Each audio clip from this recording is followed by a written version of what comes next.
Hi everyone, here we've got UMIDIGI S2 Lite, and let me share with you how to block a number on this device. So actually all you have to do is simply open the dialer, and now it doesn't really matter if you will be on your contacts, recents or favorites. All you have to do is simply tap on this three dot icon in the right upper corner and enter the settings. As you can see here, we've got the call blocking, so let's enter. And here we've got our blacklist, which is right now is empty, but of course you can add a number just by tapping on this option. And as you can see here, we've got the area, and after tapping on it, the keypad will appear and we will be able to enter the number we want to block. If you are ready, just tap on block right here, and as you can see, this number immediately appears on our blacklist, so from now on you won't receive any incoming calls or text messages from that number. Of course, you can unblock it just by tapping on this X button right next to it.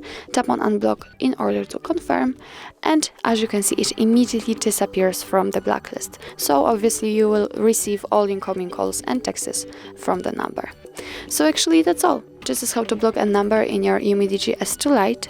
Thank you so much for watching. I hope that this video was helpful, and if it was, please hit the subscribe button and leave the thumbs up.